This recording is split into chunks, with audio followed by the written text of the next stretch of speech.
It takes faith to believe that the resurrected Lord is watching over the details, the daily details of his kingdom. It takes faith to believe that he calls imperfect people into positions of trust. It takes faith to believe that he knows the people he calls perfectly, both their capacities and their potential, and so makes no mistakes in his calls. Ladies and gentlemen, boys and girls, children of all ages, we proudly bring to you Mormonism Live!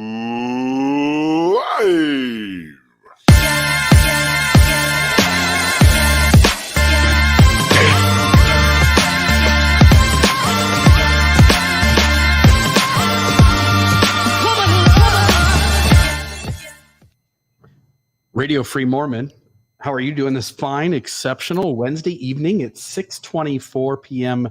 Mountain Time? Happy September to you. Yeah, my birthday's in 2 weeks. Oh, fantastic. I hope everybody listening will send some sort of a present. Yeah, it's September 14th. So here we are, another show.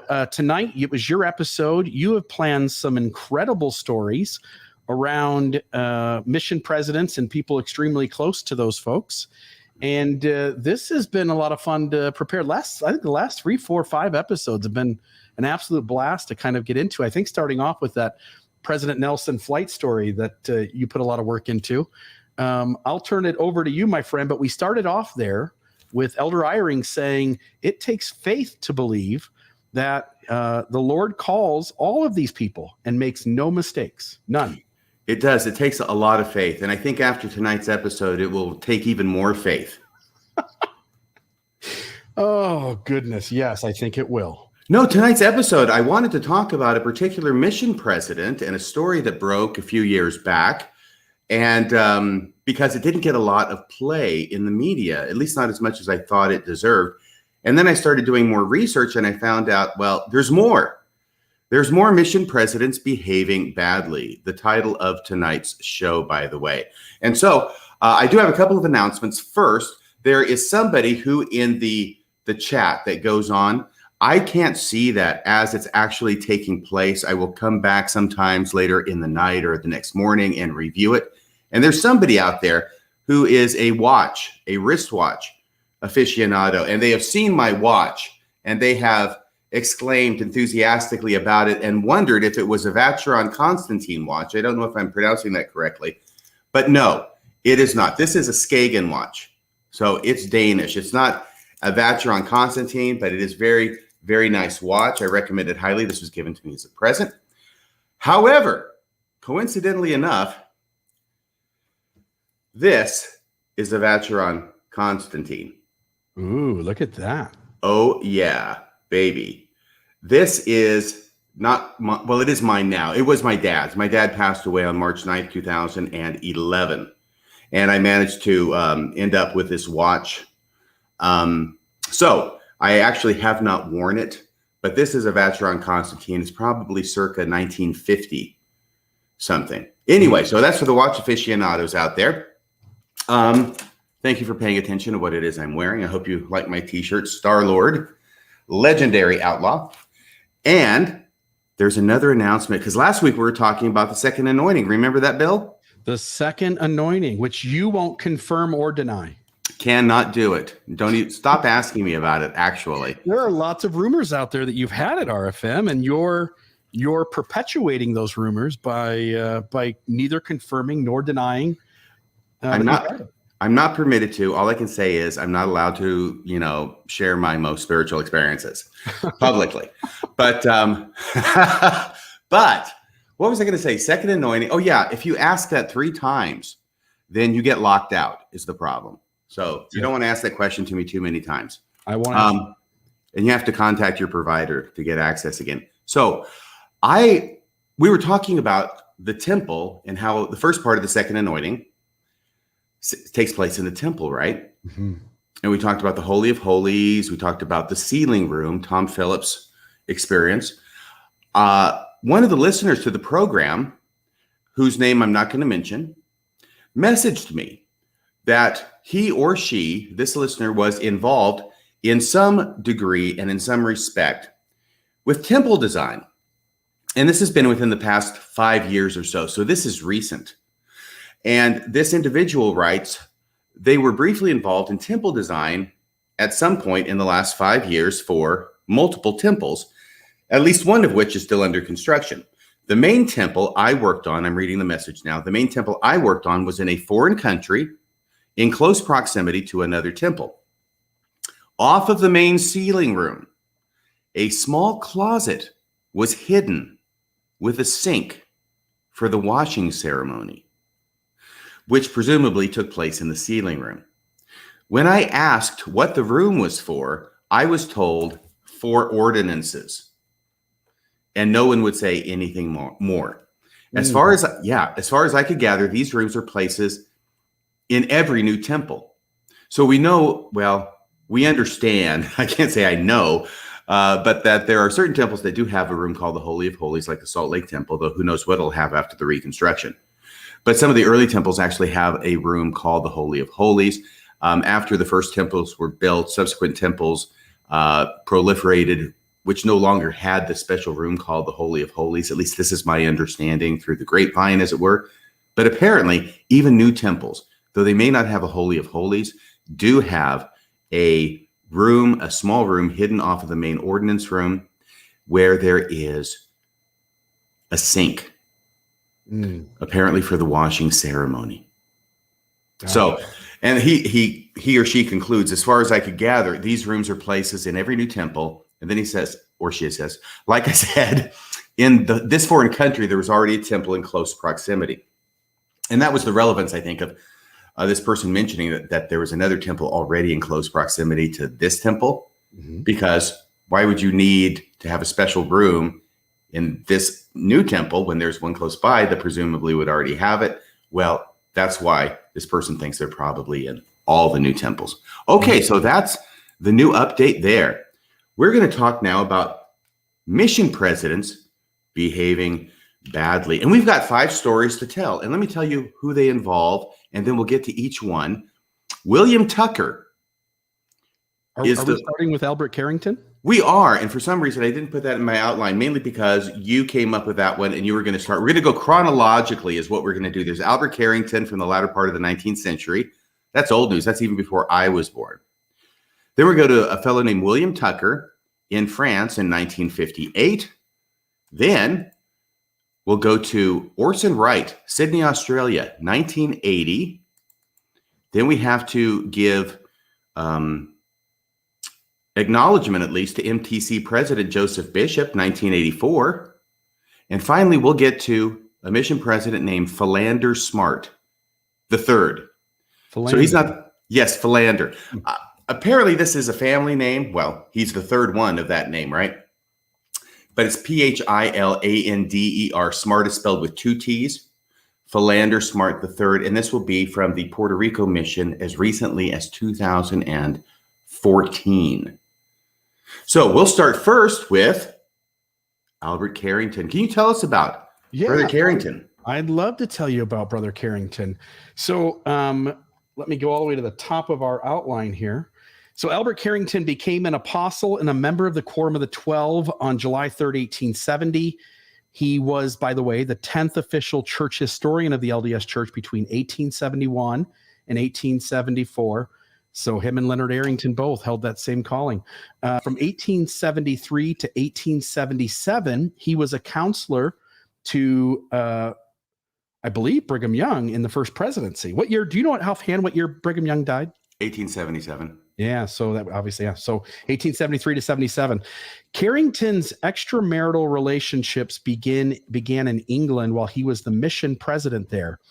He had hid these relationships from leaders of the church for over 10 years and had lied to the Quorum of the 12 about them when rumors about Carrington began spreading.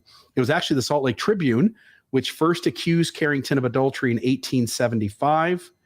So, but here's where it gets interesting. It's when he is finally caught by the Quorum of the 12. He's brought back from England, and he goes into a disciplinary council. And so I'm going to pull it up here. I got to find the right set of words. What is it you're pulling up? It looks like some kind of an article. Yeah, this is, in fact, let's go back up to the top here. This is a Journal of Mormon History, Volume 37, Number 3. This is in the summer of 2011. And this is, it starts at like page 127 or something like that. But it is the complete history of this entire case with Albert Carrington. And I've made tons of jokes about this particular instance. But up on the screen right now, RFM, this is, I'll pull the outline back up. This is Heber J. Grant's diary dated November 6th, 1885. And this is what Heber J. Grant said. He said, Albert Carrington's mind was so darkened that he appeared to have no real appreciation of the crime he had committed, and claimed that inasmuch as he did not, quote, go the whole figure, unquote, as he called it, that he had not committed adultery, and went so far as to thank God for his goodness in preventing him from ever having committed adultery. By not going the whole figure, as he said, he explained that he would enter a woman, and before he had an emission, he would withdraw and not spill his seed within the woman. And as there was no mixing of seed, there was and could not be any adulteration, and therefore no adultery. See, what he did, he found a loophole. If you go back to Webster's Dictionary, 1830, what you find, you can go further than that too. You can go to the present day dictionary, but that's the one we're always pointing to because of Joseph Smith.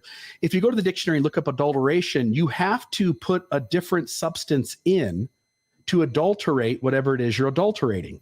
So in order to have adultery, you have to essentially finish and put your semen inside the woman that you're sleeping with. So he used this as one excuse. Look, I pulled out. I couldn't have adulterated her, so there was no adultery. So that was a kind of fun little loophole. But he does something else too. So here, I'll just do a little search for this word, which is inches. And here we go. Now this one is Francis M. Lyman in a letter to Franklin D. Richards dated October 9th, 1886. And what he says, while thus an apostle, he, meaning Carrington, put forth the doctrine to those silly and wicked women that his transgression was only, quote, a little folly in Israel, just a little tiny folly in Israel.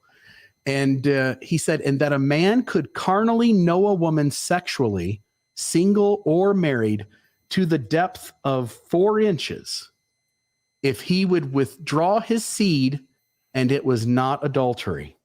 So this might have been a loophole too. I mean, if he only had, again, no offense, but if he would have only had a 3.5-inch penis. I know for some of us, that's all the way. That he could have gone, balls to the wall and not had any issue at all. And so when I look at this, I mean, this guy finds loopholes. And the funny thing is when you read about this disciplinary court, this court of love that happened, Albert Carrington really tries to sell these 2 excuses to the brethren to the point where he keeps a straight face. He doesn't understand why these guys have a problem with him. He doesn't know why they're even having him sit here and have to explain himself. It is pretty crystal clear. If you do not go in 4 inches or more and you do not finish inside the woman, there is no adultery. And so I don't even know why I'm here, guys. So that's the story. The earliest mission president we could find a good story about. Good old famous Albert Carrington. Oh my gosh. Now, the very fact that he has 2 excuses means that neither one of them he thinks is going to be convincing. It's kind of like the gospel topic essay on the book of Abraham, isn't it? Yes, it is. When you have multiple cures for a disease, you're finished because then that means there's no cure for the disease. This is from Chekhov, this play I was reading last winter. Yeah, if there's multiple cures for a disease, that means there's none and you're a goner, because if there were one cure that worked, that would be it. Yeah. You're absolutely right. So I had a science teacher that we delivered tithing to when I was the financial clerk. He was a member of the bishopric, and I was talking about the gospel topic essay and explaining all the explanations that it gave. And I said, do you know what happens when somebody tries to offer 4 solutions? And he says, yeah, when they offer 4 solutions, they don't have any. And I said, that's exactly what happens in the Book of Abraham Gospel Topic Essay. Wow. So Carrington does have 2 loopholes. I've never heard those 2 loopholes used anywhere. I can think of a third. I can think of a third that he didn't use. What's that? I'm not even, let's just say it rhymes, okay? With loophole. But I'm not going to go there. Maybe he was the church's first soaker. I don't know. He might have been. It sounds kind of like he's just like the students at BYU. Yes. The Carrington method. The Carrington method. I'm going to try that on my wife tonight. When you care enough. We didn't even have sex, baby. I didn't go in 4 inches. When you care enough to use the Carrington method. Oh my goodness. So anyway, there's my story for the night. You, my friend, have the others, and I will just supply some graphics. Take it away, RFM. Okay, hopefully no graphics, but the next one, we fast forward to 1958. So this is 2 years before I was born, almost modern history. And this is the French or the France mission. This is William Tucker. Do you have a picture of him?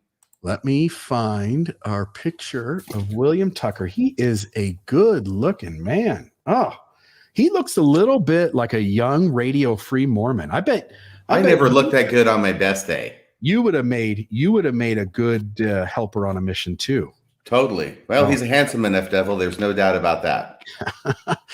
I'm telling you what, man, this guy should have no problem doing what he did, but I don't even know what he did, RFM. Why don't you tell me? You don't? Well, if you want to find out in detail what he did, here is an article that got published in Dialogue a few years back.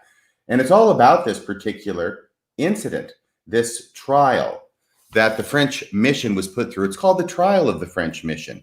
And there's sort of a double entendre going on there with that use of trial. It's by a person named Khalil. I think I'm pronouncing it right. It's Kahlile, Mehr, Mehr. But they did this wonderful article, and that's where I got the details from. But as I say, it's very, very complex as far as it's written. I'm not going to go into all the details. First thing is, this guy, he's not the mission president, okay? And I actually thought originally, because I've never studied this incident before, but I've sort of heard about it now and again, this thing happening in France back in the 1950s, and it was a big deal. I thought it was the mission president, so I'm glad I researched it to find out it was not the mission president. The mission president there had clean hands. But this fellow, William Tucker, he goes on his mission. He gets called to France in 1957. He's good-looking. He has heartthrob alert, Logan, absolutely. He's good-looking. He's charismatic. He's hardworking. And he goes there and he starts converting people. He has somewhat unorthodox methods of teaching, but dang, he's getting results. And France is a tough mission, but he's actually getting people baptized. So he's coming to the attention of the mission president. He's come to the attention of the other missionaries. He gets promoted pretty quickly. He's very well liked, well respected. He knows his stuff. So he ends up becoming the mission president. Excuse me, not the mission president, the mission assistant to the president. In some missions, they were called MAs. That was like in my mission, it was called mission assistant. And others, they call them APEs, the APs, the assistants to the president. Anyway, this is the companionship that is right next to the mission president who helps him out with everything because they're the best missionaries in the entire mission. In his case, for whatever reason, there was no companion called, and he served as the lone assistant to the mission president. Anyway, so the deal is this.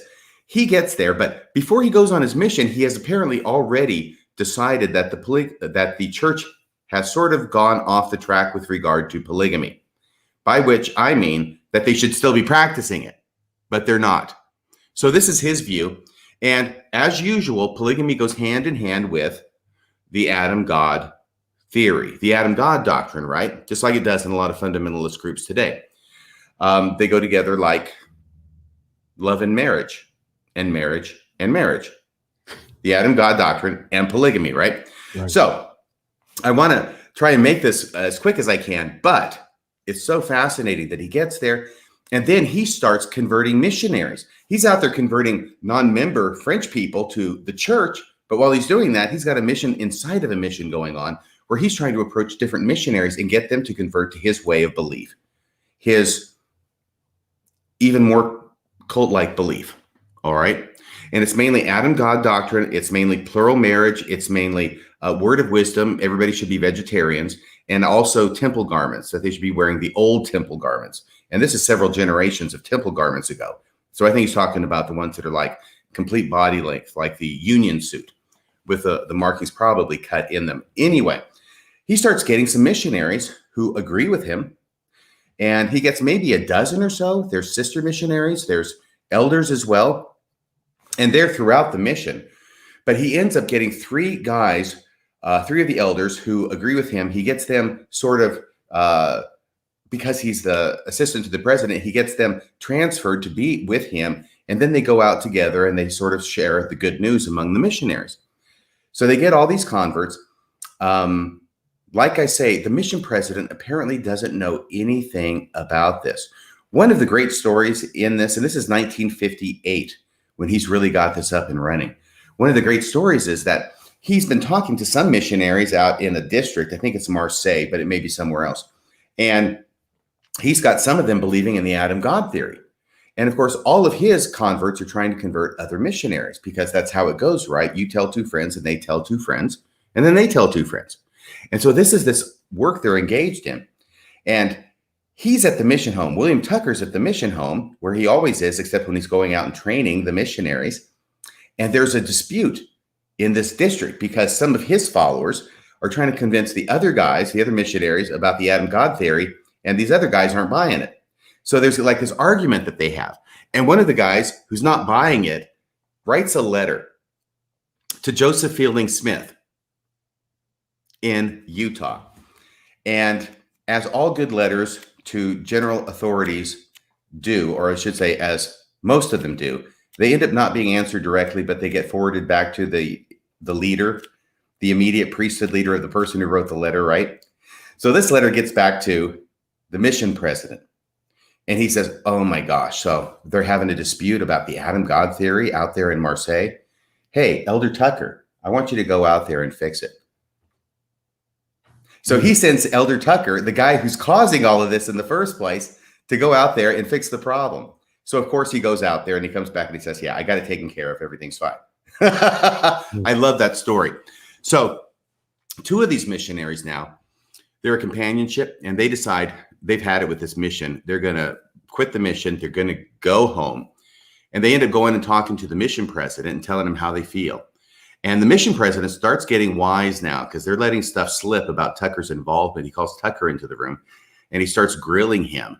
And finally, William Tucker cracks under the mission president's cross-examination. And he confesses that he's behind it, even though, of course, I'm sure he's quite indignant and self-righteous about it because he's in the right and the church is in the wrong. Okay. So now the president's got this huge mess on his hand. There's sister missionaries, there's elders who are involved in this. He doesn't exactly know how far it goes, but he knows it's a big problem. And guess what's coming up? September of 1958, the London Temple dedication. So all the missionaries from England and Great Britain are going to London for the temple dedication, just like back in September of 1980. I and every missionary in Japan went to Tokyo for the Tokyo temple dedication. It's a big deal. So they all, and all of the missionaries from France too, they all go across the channel. They go to London as well for the temple dedication. And the general authorities who are there for the temple dedication are Henry B. Moyle, Joseph Fielding Smith, and Hugh B. Brown. And the crazy thing is that while the sessions of the temple dedication are ongoing, there are lots of time multiple sessions to accommodate everybody who wants to be there for a session. While this is going on in London, these general authorities and the mission president are having excommunication trials for these missionaries. And they're trying to do everything they can, I think, to iron out the problem, get these missionaries to stay and get them to say, hey, knock it off, guys, just stop. But they refuse. They refuse. One of the interesting vignettes that's described in this article is where one of the missionaries, not Tucker, but one of his acolytes, is seen arguing face-to-face with Joseph Fielding Smith. I mean, these guys are so sure that they're right. And of course, Joseph Fielding Smith was sure that he was right. So I guess that was a sight to behold. Anyway, they're unable to get them to see the error of their ways. And 11 of them, I believe, get excommunicated. So now they have to head back across the channel to France. And the interesting thing I thought that kind of blew my mind when I read this article is that the next thing is that they have to scramble around and try and find work or money so they can buy passage back to the United States. Because when these people were excommunicated, they were really excommunicated. The church wasn't going to be paying to send them back. They had to do that on their own. Mm-hmm. And they eventually made it back, and most of them end up not going to the United States, or they end up in Mexico with Ervil LeBaron's group. And when they're in Mexico, this handsome fellow ends up marrying 2 of the sister missionaries that he converted in France. Yeah. The only thing I've got to add in here, RFM, is, Albert Carrington, Tucker, and as we move through the program, I mean, I'm seeing already predatory behavior in him. I'm sure Carrington groomed the women, the females that he was taking advantage of as well. And we're going to see the other stories here that have these same kinds of things to them. I would simply invite the listener to compare the grooming behaviors and the way these men behaved with the behaviors of Joseph Smith, right? Like that should stand out, and there should be some similarities there. Yes. So I agree. And there's a lot of similarities. And one of the main similarities has to do with this idea of, well, first off, obviously, there's sexual malfeasance, but a lot of times polygamy goes hand in hand with it. And at the end of this, I want to try and draw some conclusions and see why that might be. But anyway, let me see here. I did want to make a couple of comments at this point that, this is the line in this article where I thought this author said this beautifully. It's something about Mormonism that I've long noticed, but listen to how this person puts it. Describing William Tucker: intrigued by the former practice of polygamy and the many mysteries mentioned but not clearly defined in the statements of early church authorities, he, Tucker, began to develop his own divergent conclusions and to question the teachings of modern church authorities. I thought that was very, very well put. This is one of the problems that Mormonism have. And I think we all know that old teachings, when they change over time, you can look at the Adam God theory, for example, or any number of teachings that change over time. What the church wants to portray is that there's never any change in the teachings. It's always the same. Jesus Christ, the same yesterday, today, and forever, that kind of stuff, right? And so what they do is they almost never repudiate earlier teachings. They know when they're changing them, but they don't want to repudiate them and draw attention to the fact that they are changing them. Instead, they'll just change them without mentioning they're changing them, and they will let the old teachings continue to exist in written form, a lot of times in the Journal of Discourses. William Tucker was big on reading the Journal of Discourses, surprise, surprise, which are, of course, a collection of discourses of early church leaders. So we all know that old teachings are often superseded, but as I say, the church sees a need to present as if the teachings don't change. Therefore, the old teachings are seldom addressed. They are simply left behind without cutting ties with them. Then what happens, to some extent with me, certainly with William Tucker, then studious Mormons, they read the old teachings in places like the Journal of Discourses, and because the church has not officially discounted them, it's easy to see these old discarded teachings, which have not been discarded, as the meat of the gospel that the church talks about. Because really the church is always saying milk before meat, milk before meat. Well, it's always going to be milk, and you're never going to get any meat. That's the carrot that's held out in front of the donkey on the stick to get him to keep going, to keep chasing the carrot, but they're never going to get it. But we're told that meat exists. So we go back, we read Journal of Discourses or other things, we find these old teachings which have never been discarded or discounted or disavowed. And it's easy to think that those are the meat of the gospel. And from there, you get into thinking, I found the meat of the gospel. And it's also easy to think that the leaders of the church secretly believe them, right? Because this is the meat. They just can't teach it openly because The members aren't ready for it. Only the studious, more advanced Mormons who've actually searched this stuff out are ready for it. And then rumors persist. Like, for one thing, William Tucker was telling other missionaries that there were some GAs who were secretly practicing polygamy, even at the time. So it's very easy to think, well, they know about it, they're practicing it, and I'm in on the big secret now, and now I'll teach other people, and I will gather them into my particular fold. This reminded me of an H.P. Lovecraft quote, where he says, "That is not dead which can eternal lie." Yeah. And just to put something on top of that, which is every splinter group that Mormonism has incurred after it went west to Utah, along with voices like Julie Rowe and some of the stuff that Chad and Lori Daybell were saying recently before they got arrested. All the polygamous groups that have their kind of basis in old teachings, every time the church that makes these changes you speak of doesn't repudiate them clearly and cleanly when it happens, what they end up doing is getting haunted by these things one after the other as their history continues. Yes, and it's situations like this. We'll draw a few more conclusions at the end, but I wanted to bring that up now because this is such a great example of it with William Tucker and this whole idea of teaching that there's general authorities who are secretly practicing polygamy right now. Mm-hmm.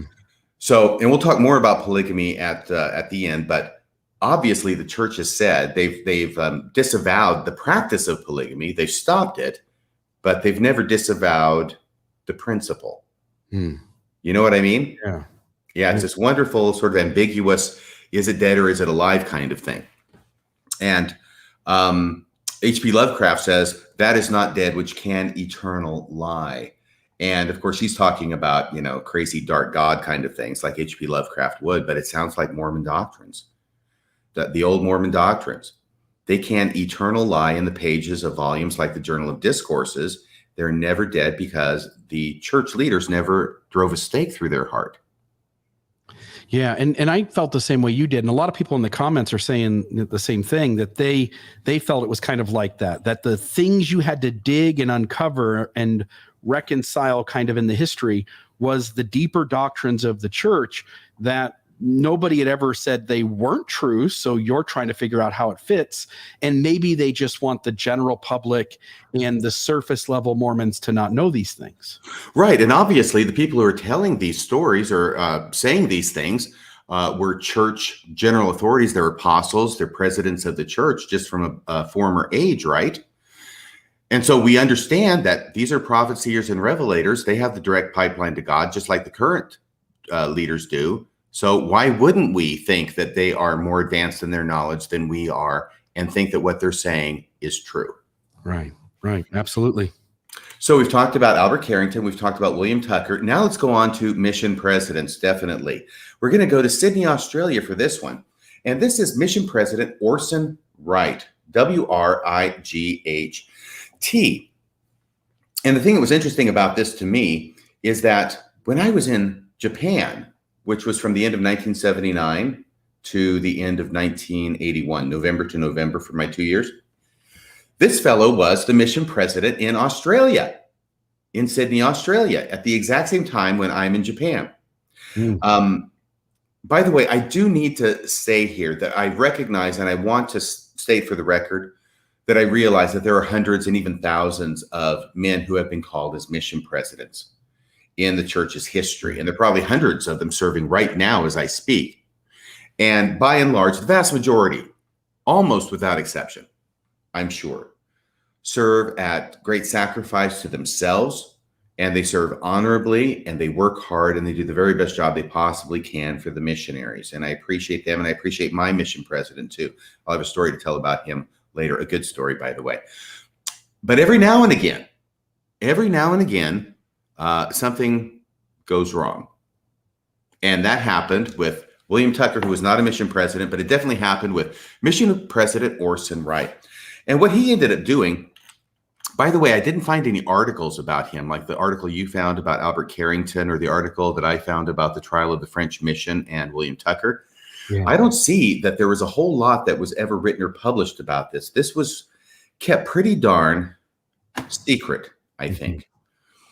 And where I found out about it was from a Mormon Stories interview that John DeLynn did with a fellow who's a psychologist named Dave Christian. And this was episode 557. It was done back in August of 2015, so 7 years ago, this interview. And Dave Christian was a missionary in this mission. And he saw things that were going on. Later on, he got home and he did some further investigation. So he was able to find out some things about what had happened, but not everything. So there's a lot of details that aren't known here. But basically, to Dave's surprise, Orson Wright was removed from the mission as mission president. He was removed from the mission for propositioning the sister missionaries of the mission to be his polygamous wives. And the reasons, I'm going from the write-up that's on the podcast page, and the reasons for President Wright's removal from the mission were covered up by the LDS Church leadership, including Thomas S. Monson and Joseph B. Worthland, who are the individuals who were sent out to try and take care of this situation. And part of it was they went out there, they took care of the situation, they relieved Orson Wright of his presidency, shipped him back to the States.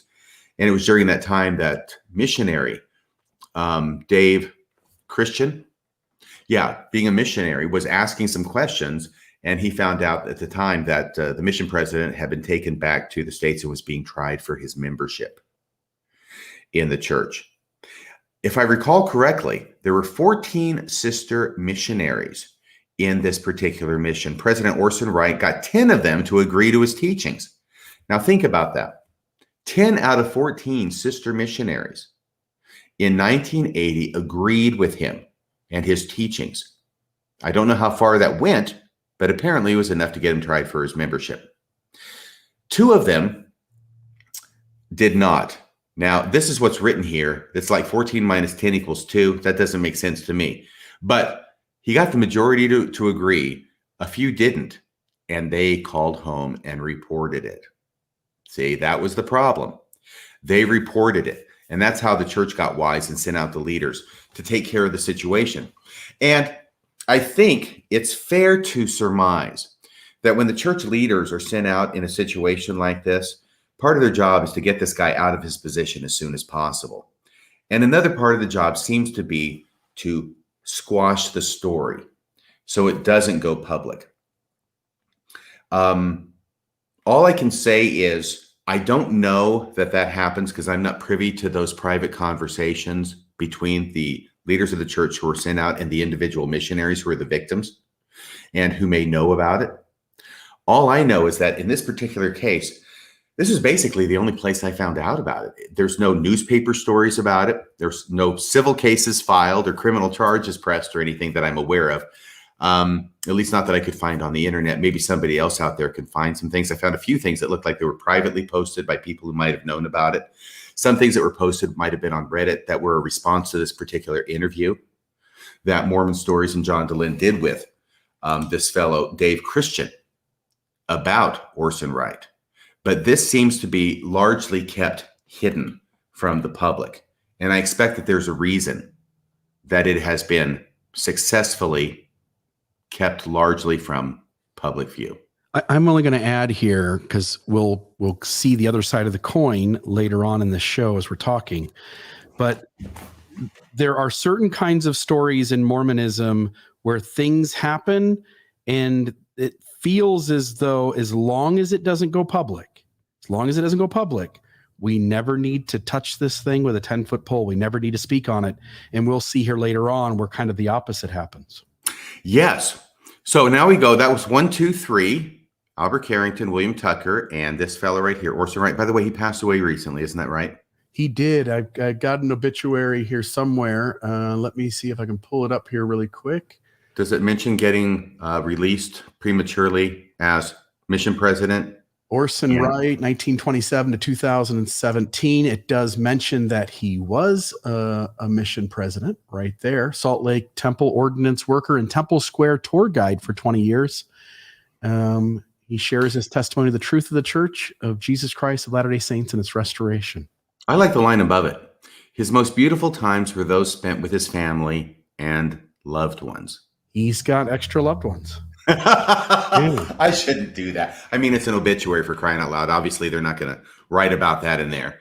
But this is the individual, and he's passed away. And apparently he had some issues when he was on his mission with promoting plural marriage with the sister missionaries who are under his supervision and protection. It was supposed to be. Right. Okay, so that's that. Let's go to Joseph Bishop. I'm not going to spend a lot of time on Joseph Bishop because heaven knows I've spent too much time on Joseph Bishop in the past. But we should not neglect to mention him either in this regard, because we've gone from the end of the 19th century with Albert Carrington. We've gone to 1958 with Tucker, 1980 with Orson Wright, and now basically 1984 with MTC President Joseph Bishop, the president of the biggest mission as far as numbers of missionaries, probably the smallest in terms of geographical area, right? But the biggest in terms of the number of missionaries that he's over at the MTC. And even though I think it's probably wise to bracket the allegations that McKenna Denson made against Joseph Bishop, nevertheless, as a result of her blowing the whistle and bringing this to the attention of authorities in the investigation that the BYU PD did, Joseph Bishop ended up confessing to sexual improprieties with sister missionaries during the time that he was the MTC president. He denied anything about McKenna Denson, but ends up admitting about other sister missionaries, or at least one other sister missionary that he admitted to. So that's another instance. And I just want to say really quick, I've got up on the screen, again, we started off with Elder Eyring's comment about discernment, the guide to the scriptures on LDS.org, or now the Church of Jesus Christ.org. Discernment, to understand or know something through the power of the Spirit. It includes perceiving the true character of people. You have Joseph Bishop talking about his interactions with President Kimball and being set apart and all that went into that. And then you also have Joseph Bishop saying, yes, I'm Joe, I'm a sexual predator. You've got this same kind of story, which is that these mission presidents get called from the very top. They get approval from the first presidency. If discernment isn't working here, where in the hell is it working? Number one. And number two, we're essentially halfway into all of this, maybe a little further than half. The women who have been abused in every one of these stories, you know, these are nameless folks in the background that we don't have access to tell their names or their stories, nor would we want to do that necessarily. But to recognize there are a lot of people who have been harmed and traumatized and taken advantage of at the expense of unequal power dynamics and trusting people to be the voice of God and trusting people to be doing the Lord's errand, and all that can go wrong when you start off with the premise that discernment works. Right. And that whole idea of discernment, I like the quote from the Guide to the Scriptures, but it's not something you have to look up. That's exactly what President Eyring was really driving home in that clip from General Conference from a few years ago that you played at the opening of tonight's episode. Yeah. And he said they make no mistakes. It takes faith to believe that leaders are called who are, fallible. They make mistakes. But that God doesn't make any mistakes in calling them. So you have to believe that God knows these things are going to happen, and that God is, at the end of the day, it's really his fault. Right. Right. Usually the argument from the other side is about free agency, but still. If God knows, free agency doesn't square this away, because now you have to deal with a God who calls somebody knowing this is going to happen. Right. And knowing that sister missionaries especially are going to be victimized by this individual in the name of God's church and by the authority of God's priesthood, by which I mean a priesthood holder in a position above them. Yeah. That doesn't square with me either. Yeah. Stewardship, authority, discernment. Here's the voice. He's the person designated to hear the voice of God for you. Those kinds of teachings are at the root of all this abuse, which is, to me, egregious. I mean, deeply egregious. Yes, and you are actually anticipating some of the closing comments. I'm glad you're bringing them up now. We don't have to wait till the end. Yeah, no, sorry about that, my friend.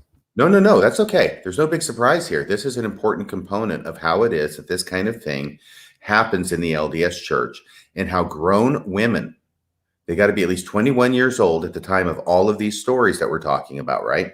Before they were called on a mission. Yeah. Grown women will allow themselves to be victimized in this way. Yeah. Yeah. All right. So I think it's very important that we talk about that. So there's that. And then we have, that was 1984. And now we get to the last case, Philander Smart. Once again, this is something that happened in 2014. So we're getting pretty close to the present now. We're within the past decade.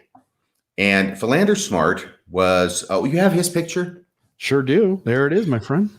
Okay, now that's not his best picture. That's Come not on. his best one, but the other one has his wife in it, and she's an innocent victim in this too. So I thought it'd be more appropriate just to keep the photo to him. Okay. Well, the one other photo that you have, just so everybody knows, is available on the church website. And I guess I can show that just so people can see that he actually was called as a mission president.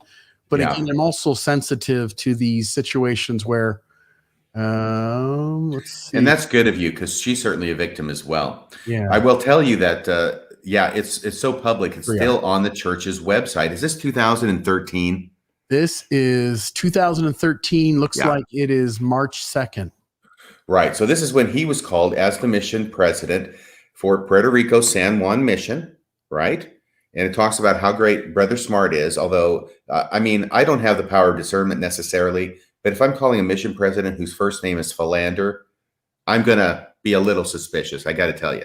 Yeah. In fact, when you were thinking about just calling or just doing this episode on just Philander Smart, which is how we originally started this conversation, right. I thought maybe a good title would be Philander the Philanderer. But yes, and I came back with saying, well, how about Get Smart? Yeah, Get Smart. And it should be noted too, again, there's other smarts in the church, and oh my goodness, the young lady was kidnapped by the Elizabeth Smart. It's just one T. This is a completely different branch of smarts. But just to note that. Okay. Did I get that right? Is her first name Elizabeth? Yeah, Elizabeth Smart. You got it. Okay. I wasn't sure. So anyway, here's this individual, and strangely enough, they still have his picture on the church website. The scrubbers have not been doing their job as well as they should. So this is from 2013. He gets called on the mission. He's very, very successful individual. I think he's probably a lawyer. Can't swear to it, but from Alabama, I think it is. Super wealthy. His dad was, I think, very wealthy too. And so he wanted for nothing.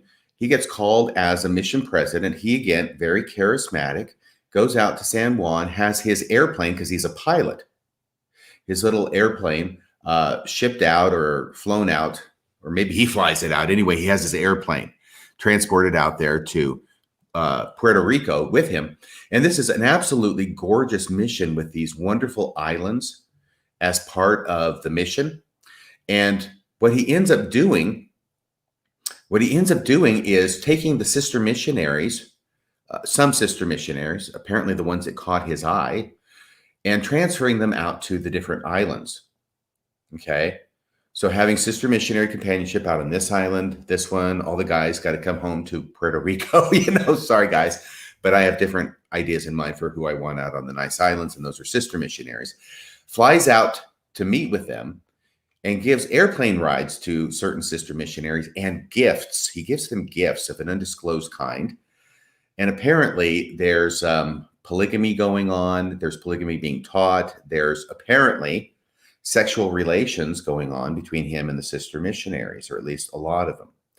Now, once again, a lot of this is shrouded in mystery, because what ends up happening is that in May of 2014, during his second year there as mission president, apparently one of the sister missionaries or one of their companions calls home and reports this to either a stake president or probably a family member, probably a parent. But anyway, it makes it to stake president, makes it to up the chain to Salt Lake City, and they are going out there on the next flight to Puerto Rico, kind of like what they did in Sydney, Australia. They're going out there. They're going to take care of this. They land. They have this person, Philander Smart, released as the mission president. He's sent home with his wife. A story's put out that he has to leave prematurely because his wife has medical issues. Whether his wife really had medical issues, I'm not sure. She may have, but that became the story. as to why it is that he couldn't be the mission president anymore. They end up putting in another individual, another GA, as a temporary mission president for a couple of months. Then they call another mission president for the regular 3-year term. Go ahead. Can I just say, RFM, it seems unethical when the impetus, and again, she may have had health issues, but you and I both know it seems pretty damn clear that the real reason for removing him is what he was doing. Yeah. And so it seems deeply unethical and dishonest and seems to involve lying to then say another reason, even if that reason has some truth to it. Because remember, Gospel Principles Manual tells us that even withholding some information or obscuring the truth is lying. Yeah. So when the church comes out and doesn't just stand up for right and try to hold accountable wrong and give BS excuses for why things change when it's some other reason, to me also points to a deep dishonesty within the Mormon church. Well, there's a point there you make, definitely. And I will tell you that apparently the reason for the cover story is because they don't want anybody to know, even in the mission, what's going on beyond those who already know and who have been impacted and even victimized by this behavior. So the whole point is to narrow that group of people who know and then meet with them. And then apparently, once again, I'm not privy to these private conversations that the general authorities had with these sister missionaries, but none of them talk about it. None of them go public.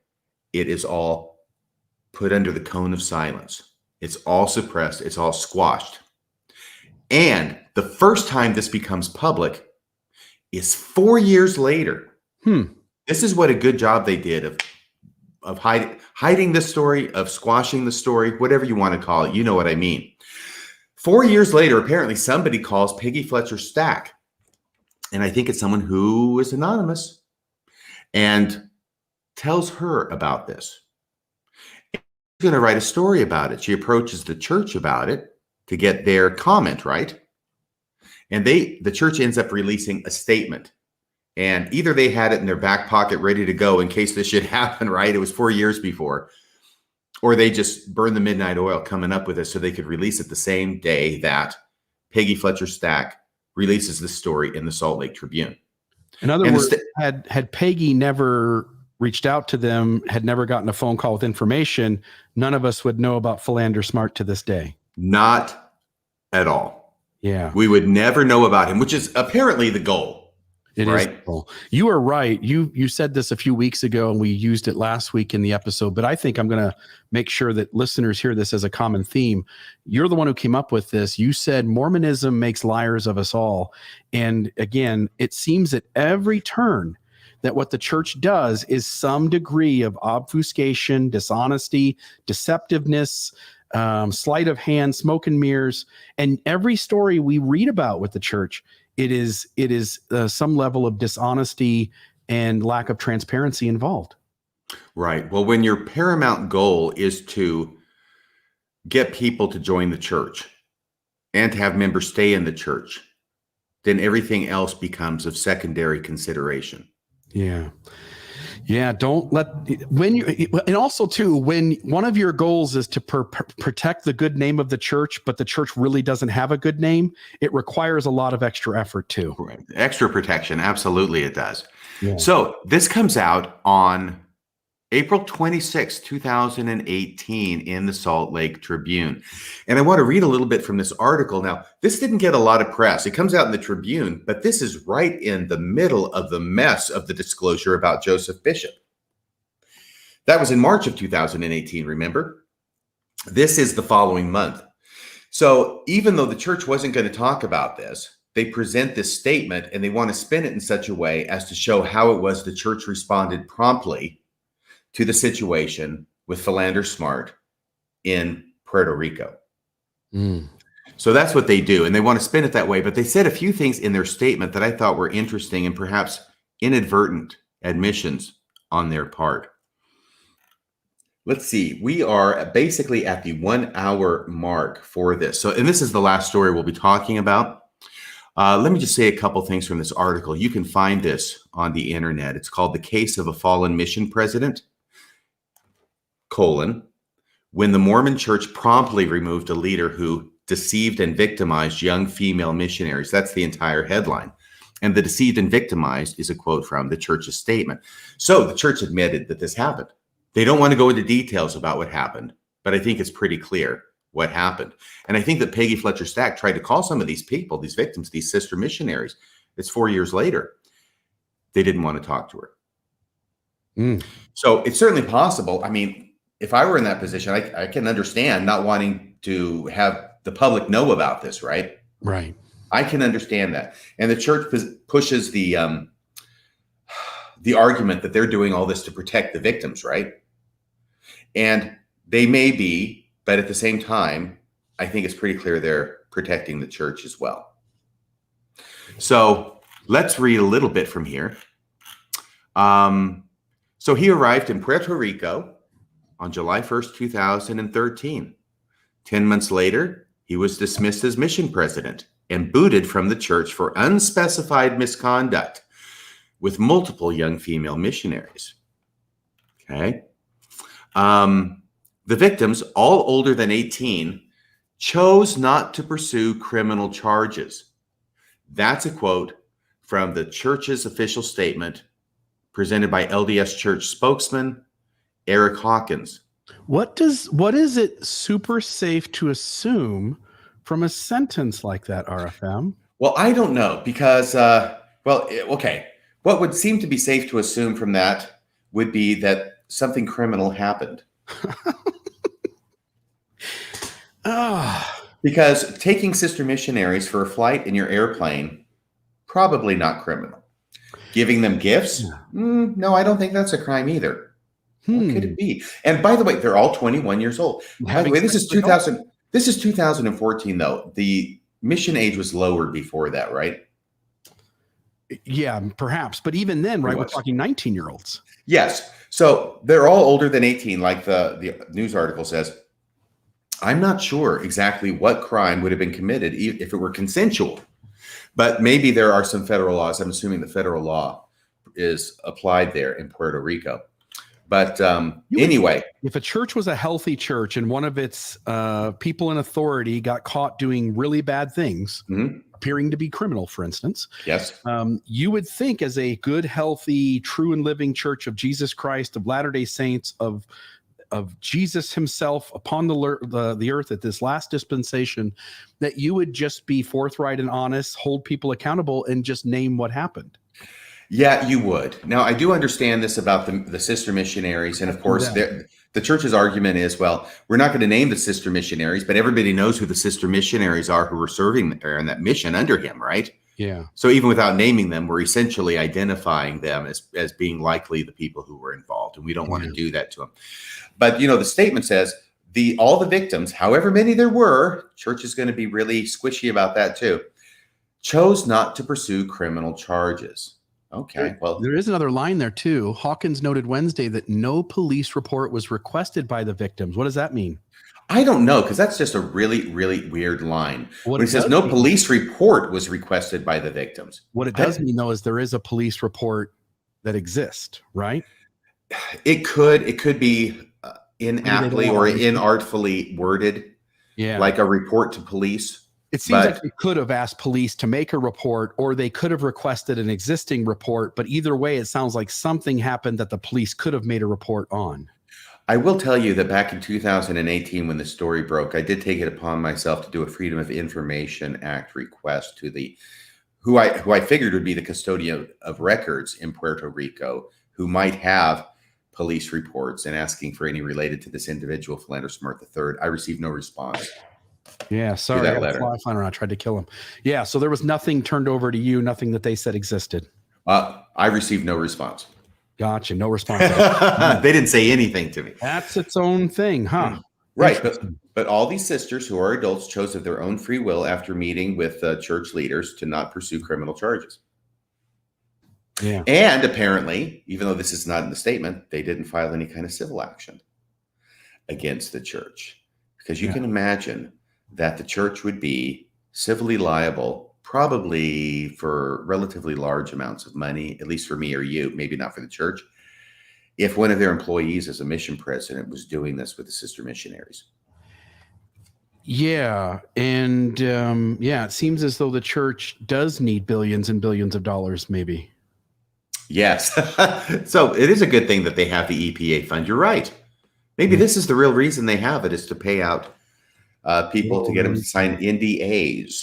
Yeah. And once again, I don't know if there's any NDAs that were involved here. Facts are very, very hard to come by in this story. I can't say that he used polygamy in order to woo these young women. Okay. I can't say that I don't know it from this article, although other people who present themselves as having been there or having knowledge of it say, yeah, that's what was going on, but I can't verify that. Yeah. And anyway, I'm just, as I'm kind of trying to wrap my head around all of this stuff, like, again, the only reason the facts aren't out there is because the church doesn't want to tell us the information. It is the holder of the data in almost all of these instances on this episode, as well as all the other times we'd like to get clarification of what's going on. They're the ones who have the information. They're the ones who are always withholding it, and always to their benefit. Oh, you're on mute. I was going to say they ended up doing a good job. And I got, once again, this is speculation on my part, but I don't think it's that far-fetched. They did a good job of landing with both feet, taking care of business and fixing the situation. They sent in fixers to take care of the situation, to get everybody to be quiet about it, to not talk about it publicly, to not pursue criminal charges, to not file civil lawsuits against the church. And everything was put to bed, no pun intended, but everything was put to bed, and it would have stayed forever there, except for 4 years later, apparently somebody called Peggy Fletcher Stack. And it's right here in this article where it says, it's the church itself who says these sister missionaries had been deceived and victimized. It's right there. So that's the church saying they were deceived. What were they deceived about? I don't know. Could have to do with polygamy and then victimized. So that's the church's admission about what happened. They don't say anything more than that, but they do admit to that much, and the fact that he was taken out of there and then was excommunicated.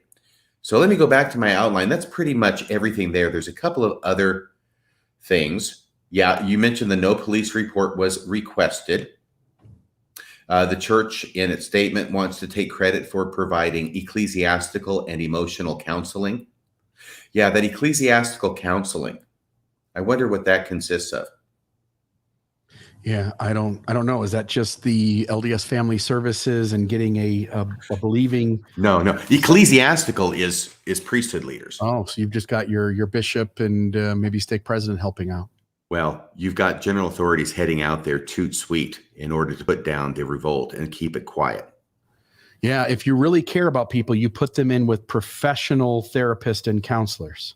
Yes, and maybe there was some of that. I don't know, but the ecclesiastical counseling is a big red flag. There's a place for ecclesiastical counseling. I'm not saying that's not the case, but I've got a feeling that ecclesiastical counseling was for the benefit of the church as well as for the benefit of the sister missionaries. And I got to believe Curtin and McConkie was working by candlelight that night. Oh my gosh, yes. They were burning the midnight oil. Okay. Further down, it says Smart, a wealthy Alabama lawyer, developer, assigned several female pairs to isolated islands, far from other missionaries or the mission home in the capital of San Juan. He bought clothes and jewelry for some of the women, sister missionaries. He flew them from place to place in his private plane, which he arranged to be sent to the mission within a few months of his arrival. And then he goes on, Smart's treatment of the female proselyters in his care was exposed when one sister missionary took the unusual step of phoning her stake president on the U.S. mainland. She reported what was going on, and that regional lay leader, i.e. the stake president, alerted officials in Salt Lake City. Yeah, I going over these stories again, because we already know based on the data here that the church is not going to talk out loud about these things when they occur unless it starts to get some sort of media attention. It then becomes super safe to assume that other kinds of events like these that we've talked about tonight have happened And because they were able to squash it and silence it, and it never made it to the media, we don't get to know what those stories are, do we? Right. And once again, I've got to say it over and over, right? Because I don't want anybody to call me out on it. I don't know that the church squashed the story. Yeah, okay, I say that. Allegedly, it appears rational and logical from the data that's there to assume that that's what happened. Yes. Very well put. Thank you. You should be a lawyer. I think I would have been okay at it. Not as good as you, but I think I'd have been all right. No, you would be an excellent lawyer. You have the heart of a lawyer, which means no heart at all, actually. But cold heart. Oh, by the way, I heard this great joke, this great lawyer joke. We'll finish with this in a second, but jokes are first. I hadn't heard this before. So here's the deal, okay? This is a thought question, a moral dilemma. You are in the same room with Genghis Khan, Adolf Hitler, and a lawyer. You have a gun, but it has only 2 bullets in it. What do? You shoot the lawyer twice. To make sure.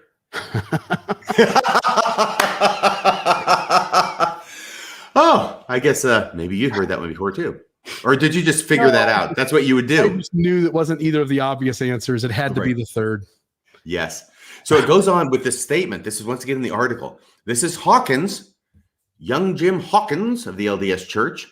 This is a tragic and heartbreaking case of deception and betrayal. That's how the church characterizes what happened. Deception and betrayal that has impacted the lives of a number of people. When church leaders learned of what had occurred, the mission president was immediately and dishonorably released from his position, sent home, and excommunicated.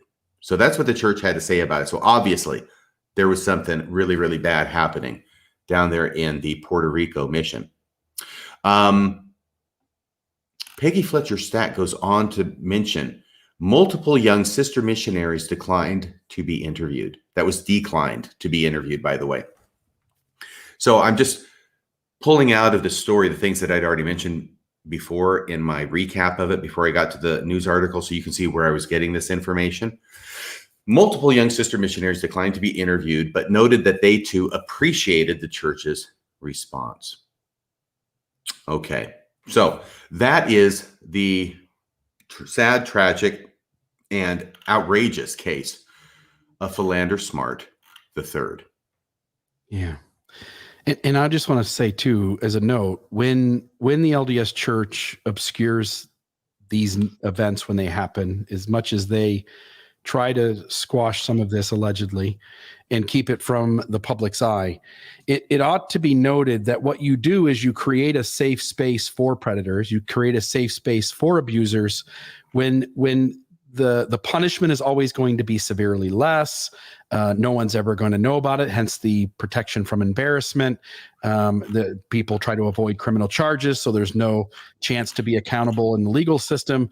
And what predators and abusers do is they see these spaces as safe and see it as fertile ground for them to carry out their trauma and their abuse.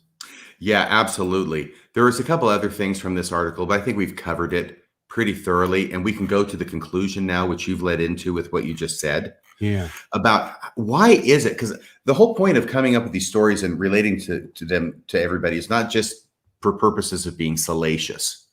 Okay. No. Why is it that these things happen? Now, obviously, you don't have to have a church with polygamy in its history and to some degree in its present and definitely in its future.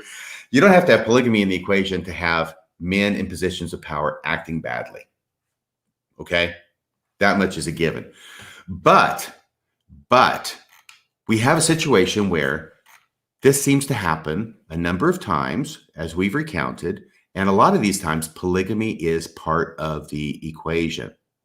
So we already talked about the idea of that is not dead, which can eternal lie, and that whole issue with it's still in print. I mean, for crying out loud, polygamy, you don't have to go to the Journal of Discourses to get there. Right? All you have to do is open your Doctrine and Covenants to section 132. It's still there. We've got 2 of the members of the first presidency right now, President Nelson and President Oaks, who are currently practicing, well, let's just say, I almost said practicing plural marriage. I don't want to say that. I think everybody understands that they each have one wife who has predeceased them to whom they were sealed in the temple. And now they are both married again to a second wife, to whom they are also sealed in the temple. So eternal marriage wise, they're married to two women. Yeah, that sounds a lot like spiritual wifery, doesn't it? It does. It does. That'd And be so a it's name for it. And it's still with us. So this is the problem with polygamy as I see it. And I've been trying to think about, why is this happening and what can we learn from this, if anything? I think number one is this. Polygamy used to be practiced in the church. It was practiced by revelation from God, and it was essential to exaltation. The more wives one had, the more one would be exalted, the more spirit offspring you could have to, the whole 9 yards, to multiply and replenish the planets, as it were. So it's there. And, it's funny because remember when we had Ben McKay on the show a couple of weeks ago, I think it was 3 weeks ago now, from the stake presidency. Mm-hmm. And you asked him, what one thing would you change about the church? Or maybe it was a caller who asked him. And he said, I would just get rid of polygamy. I would make it so it never happened. Which almost seemed like cheating to me, because I thought, do you get to do time travel when you answer this question? But anyway, he got to do it. And he said, I would just make it so it had never happened. And, I think he was actually very wise in that answer. It is actually a very informed opinion, because it gets rid of a lot of unhealthiness in the church. Yes. But the fact is, it did used to be practiced in the church as sanctioned by God, commanded by God. And number two, it will be practiced in the future.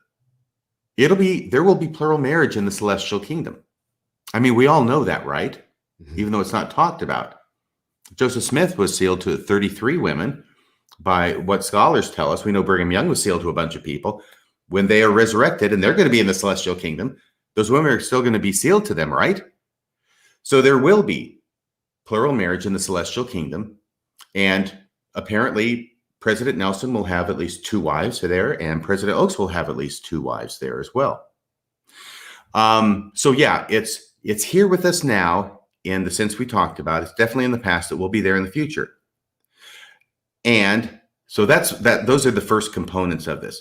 The next component that gets mixed into this is that in the LDS Church, we are taught that priesthood leaders are not to be questioned.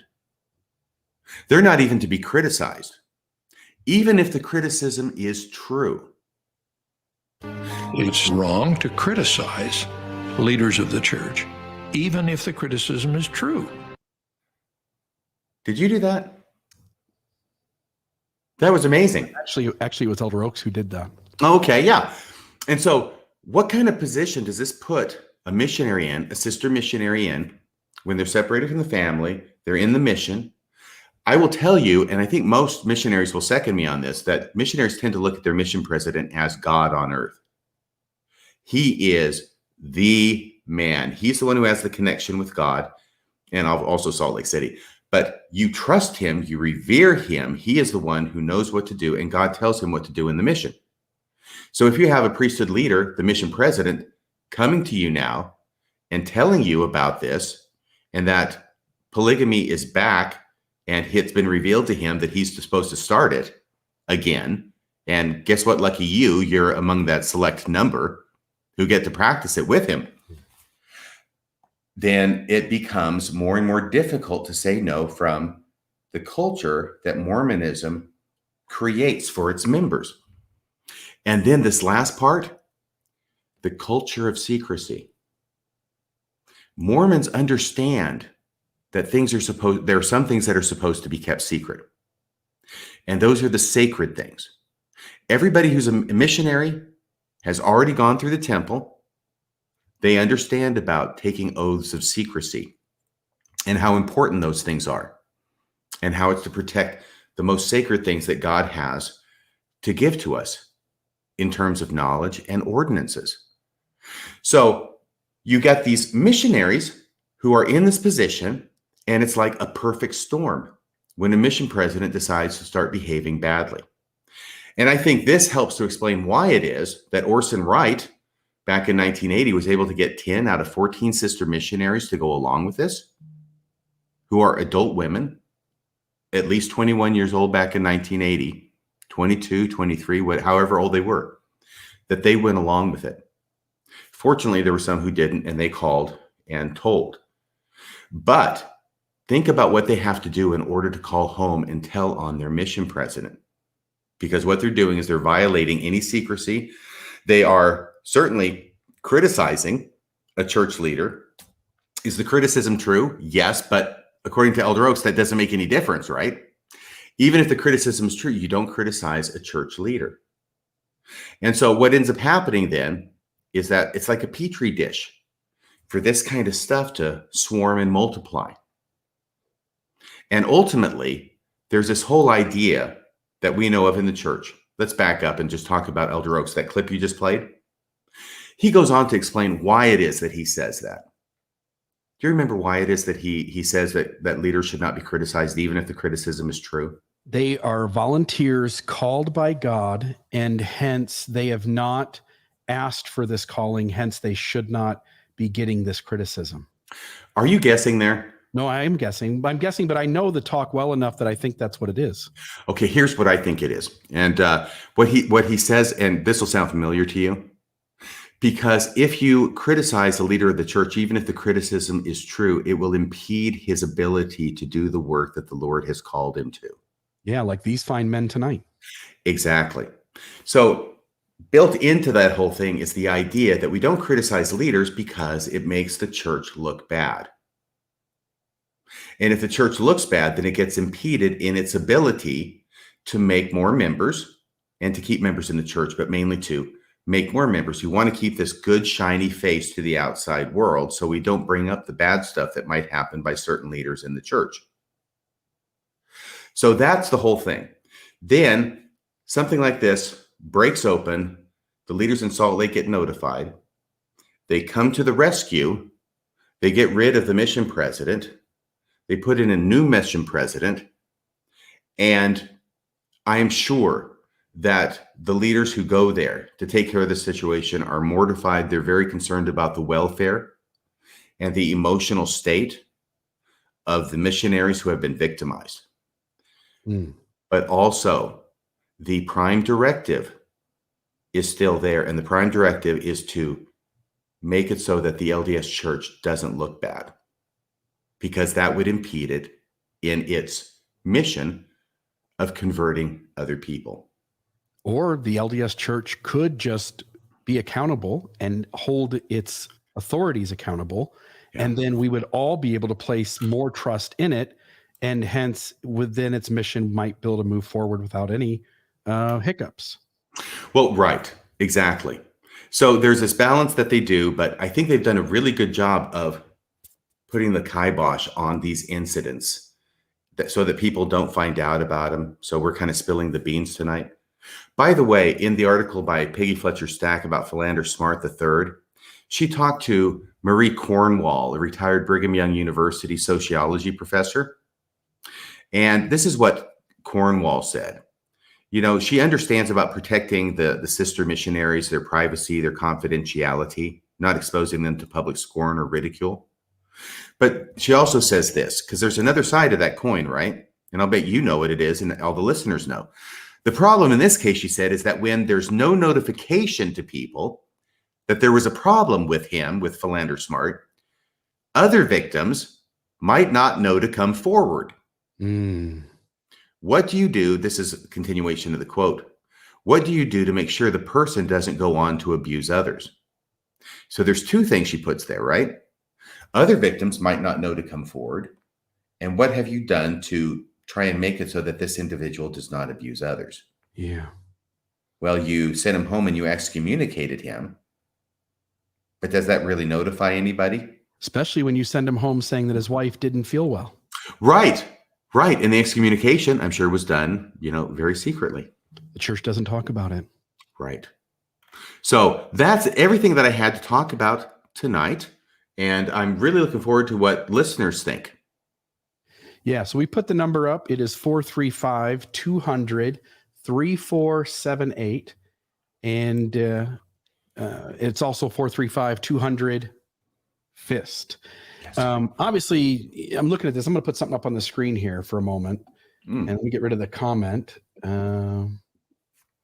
But you see here, discernment. It takes faith to believe that the resurrected Lord is watching. It's that same quote we just played a little bit ago. But you've got 4 guys there, bishops, stake presidents, mission presidents, guys who are in trouble. It becomes really clear that you've got people doing bad things, and discernment doesn't really work. As you're pointing out, polygamy ties into all this, where the church is always apparently kind of trying to keep all this stuff under wraps. It's all just a big, giant dumpster fire. Caller, you are on the air. What is your name? Wow. My name is Chris. Chris, you are on the air, Mormonism Live with RFM and Bill Reel. What are your thoughts tonight, my friend? Wow. First off, thank you guys so much for doing this tonight, taking the call. I have to say, huge fans of both of you. You guys are just awesome, and I love you guys. So thank you for all that. I got to mute my microphone here so I don't get feedback. Somebody mentioned, and again, I'm not trying to be arrogant and point at RFM and I, because there's other folks that are doing this too. Lindsay Hansen Park, Jonathan Streeter, John DeLynn, Mormon Stories. But when you look at the fact that who are the honest people, who are the people that have integrity in the spaces of talking about all of this stuff, and it seems like it's the apostates. Yeah. Did you have a question or anything for us, or appreciate the thank yous? No. I have a firsthand story that I think touches almost every point that I think you guys have been talking about all night.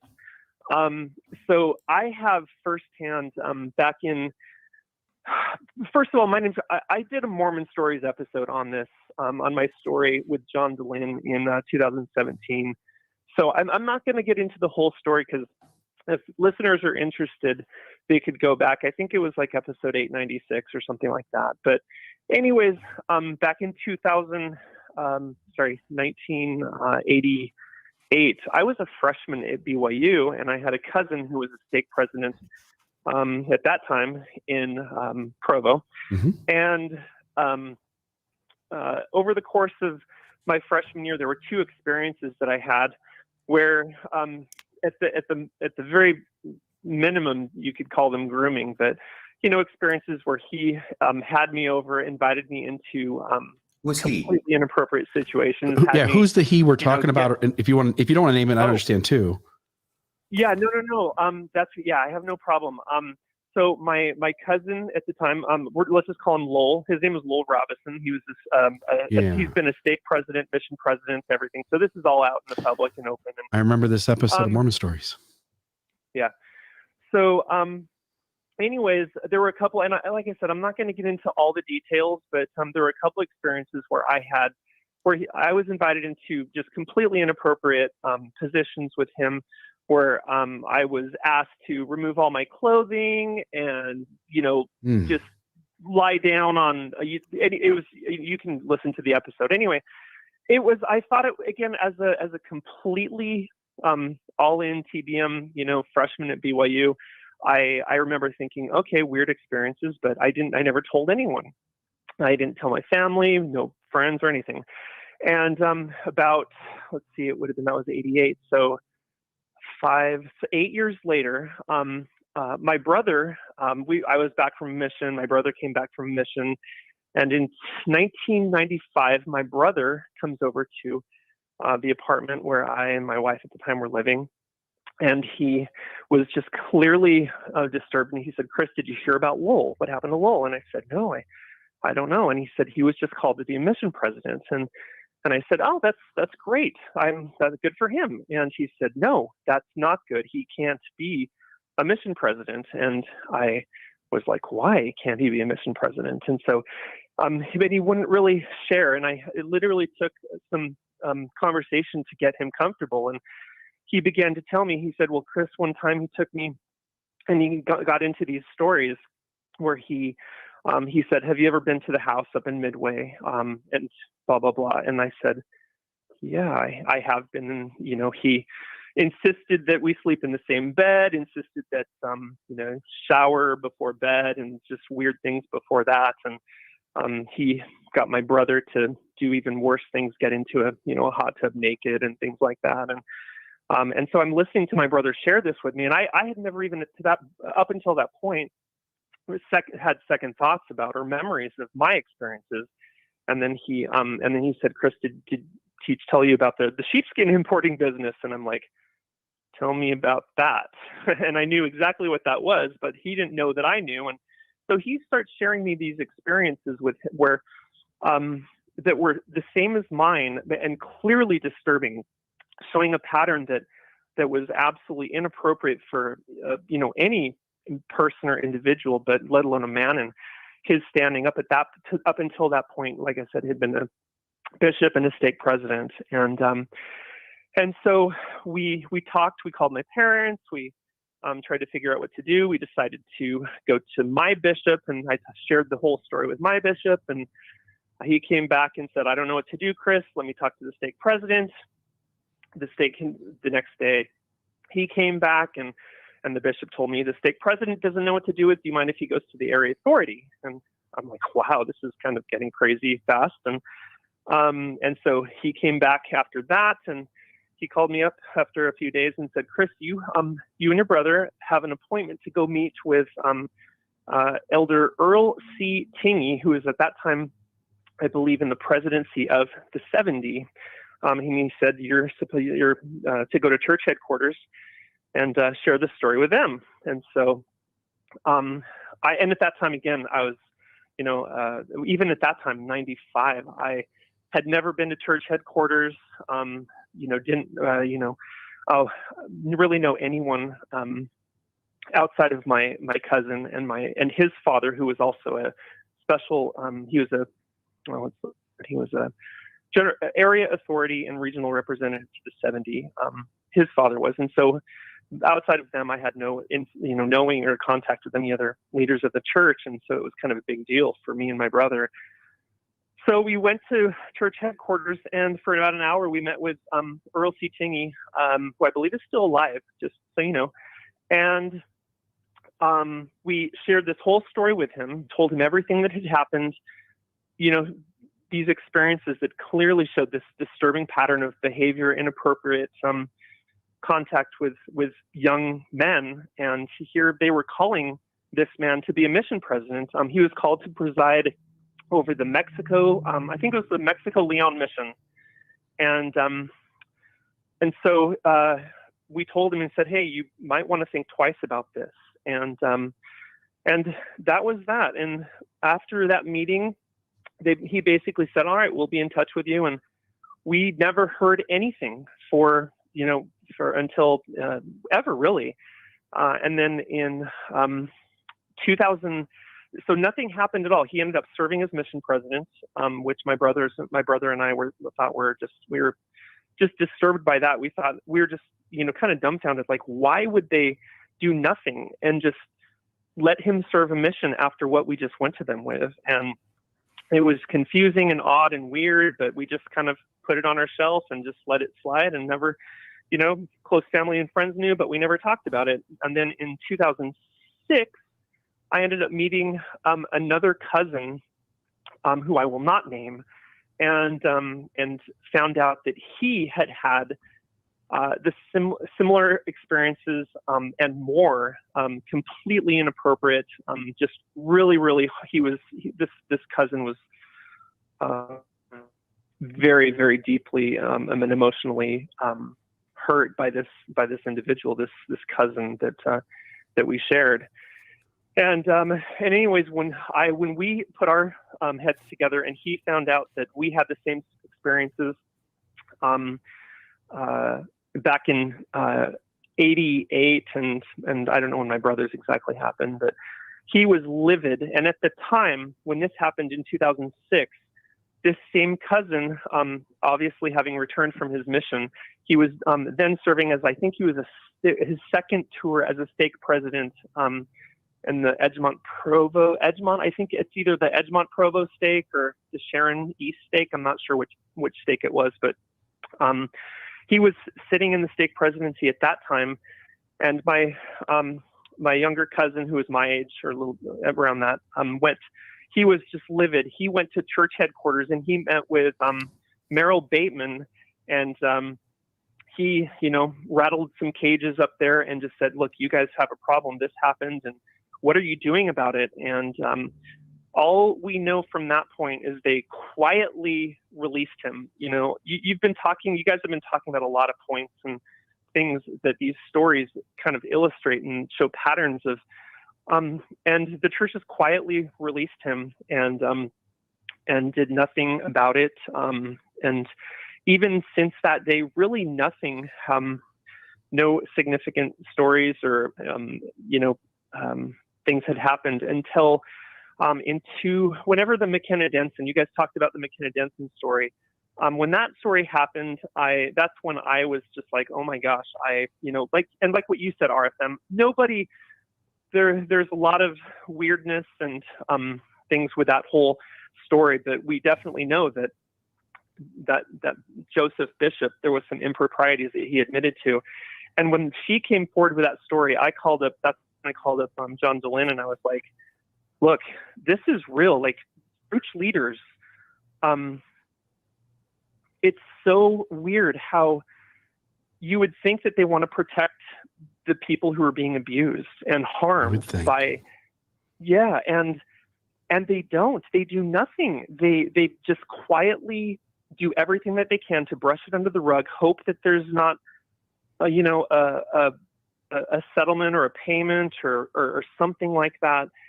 They do nothing. And the other thing too that I wanted to say, Bill, you were talking about discernment and things like that. Another very just interesting for viewers or listeners out there. My cousin, who is the mission president, he and I just want to say, Carl, I really do appreciate the story. I also want to give a couple other callers a chance to talk as well. Oh, anyway, okay. Is that okay? Yeah. Oh, 100%.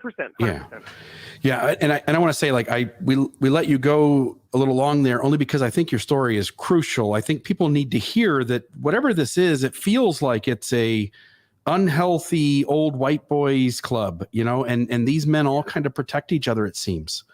And it does seem like a lot of deep unhealthiness here. And I'm really sorry about your experience, my friend. Oh, no. For me, leaving the church and that whole process has been completely healthy and just been, like I said, that's a different story, but that's it. Thank you guys so much for just letting me call and talk. You guys are awesome, fantastic, and love you guys. Thank you. Thank you, Chris. So just another story to kind of add to some of the stuff that goes on. For people to be sent on, other callings after these things come forward to me is absolutely insane, RFM. Yeah, absolutely. And while you're talking to this caller, I'll say, they're generally good people. They're caring people. They do care about their missionaries. They care about the young people in the church, I'm sure. But over and over and over again, when there arises a conflict between their allegiance to the members of the church and their allegiance to the reputation or good name of the church, then they will choose the good name of the church every time. Yeah, we've got our second caller, Michelle. You are on the line here, Mormonism Live with RFM and Bill Reel. What is on your mind tonight regarding tonight's show? Well, I just think that you bring up such an important thing that really needs to be exposed. I appreciate how much y'all are exposing it. These sexual abuses in the church are such a huge issue. And I've had issues myself with that, not specifically having been abused myself, but certainly having been in situations in particular with a couple of stake presidents that were very, very grotesquely inappropriate in worthiness interviews and extremely sexually explicit in their manner of questioning and such. And then when I started really doubting the church and everything this past year and came to a point of it being evident, I was called in by my stake president and was grilled like you wouldn't believe on a couple of occasions. And on the last time that he met with me, which was last year in January, was this January, he actually ended up, I kind of turned tables on him and talked about this being a big problem in the church and being one of the reasons why I am losing any and all testimony of the LDS Church being true. And I talked about, why is it that they hide these abuses, that, the policy when abuse is reported is to call the church attorney, not to call the authorities, not to help the victim, not to, do anything that any reasonable person should do, not to, like a teacher, a social worker, anyone like that is a mandatory reporter. Why aren't they? Why wouldn't you report it? And my stake president here, and I'm not going to say exactly where I am, I'll say I'm in the state of Florida. I don't want to say what stake or what town I'm in for the protection of his son. But he actually admitted to me that his son had just been removed and was put into therapeutic foster care because he was sexually abused himself. And my stake president broke down in tears, saying that the guilt for that is something he'll have to live with for the rest of his life. Yeah. So now, in the context of the conversation, I don't know if he was admitting that he had abused his son, or if he was admitting that he had failed to protect his son from abuse. Yeah, most likely. But this was a huge concern to me, and as I thought of this, and I thought of the children, I was a primary teacher, and I love the children so much. And I feel like we have nothing more important in this life than to protect the children that are entrusted to us in any capacity that they're entrusted to us. And so I had a real problem with that, like with him serving as a stake president, where he's going to be in one-on-one interviews with children and youth. And so I did not want to confirm his, I didn't want to raise my hand in favor of his calling when we had our stake conference. I ended up not attending, but I actually called and talked to Lindsay Hansen Park about this case. Yeah. And she referred me to an attorney that I spoke to, and he gave me some advice. And I ended up calling church officials above my stake and was pretty much told, too bad, he's got 7 more years as a stake president. Like, they don't even care. Right. They didn't even want to look into it. And his son has been removed. Yeah. Like you point out, it's removed because daddy didn't call. Yeah. You get removed, like it just seems really specifically awful. Yeah. It's an unhealthy system with lots of unhealthy mechanisms. I don't mean to be rude. I'm going to move on to the next call just so we can get one more in, because we're right up against it.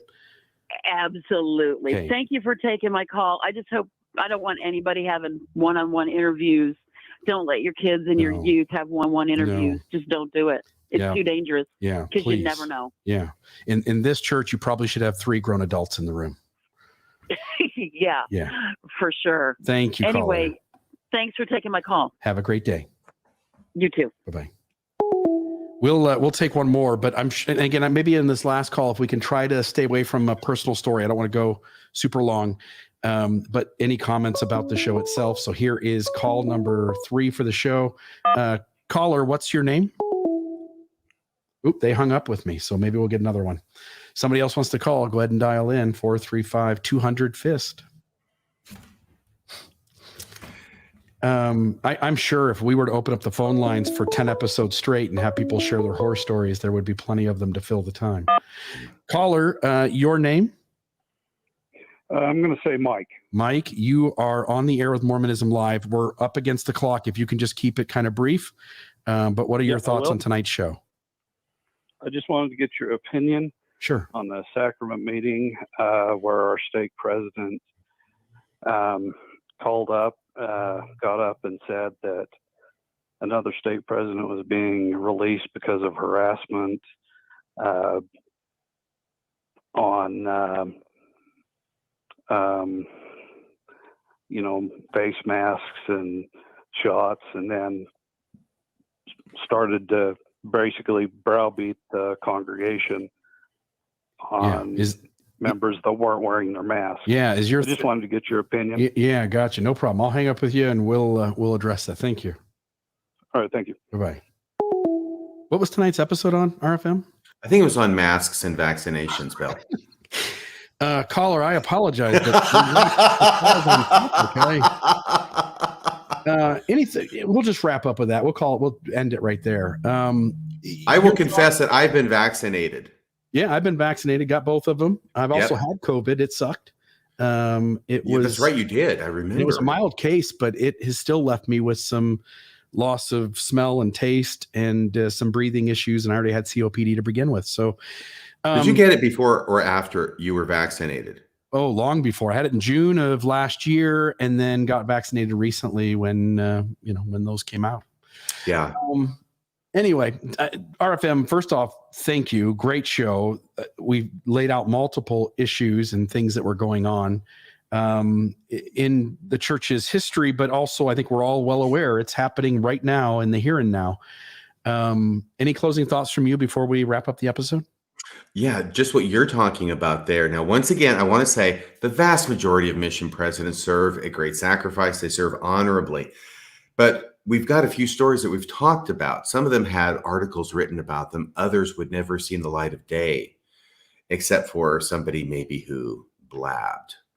And so it leads one to surmise that we probably don't know everything that's happened or what might even currently be happening. Yeah. And notice Jared didn't have a whole lot to say tonight. Oh, he didn't? No, Jared didn't say. I don't think he was in there saying anything at all. I don't think this is one of the issues where he wanted to be defending the church on. Oh, okay. Well, I'm sorry to hear that. Yeah, is he going to come on the show at any point? I know he'd been making some sort of motions about coming on the show to. Never reached out to me to defend the church. He doesn't want to defend the church on the show. Oh, well, that's okay. I understand.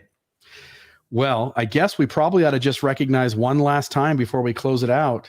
In light of everything that we've talked about tonight, Yeah. This quote is gold, Jerry. Gold. This is what Henry B. Eyring has to say about our Heavenly Father in the midst of all of these abuses and traumas. It takes faith to believe that the resurrected Lord is watching over the details, the daily details of his kingdom. It takes faith to believe that he calls imperfect people into positions of trust. It takes faith to believe that he knows the people he calls perfectly, both their capacities and their potential, and so makes no mistakes in his calls. It's wrong to criticize leaders of the church, even if the criticism is true.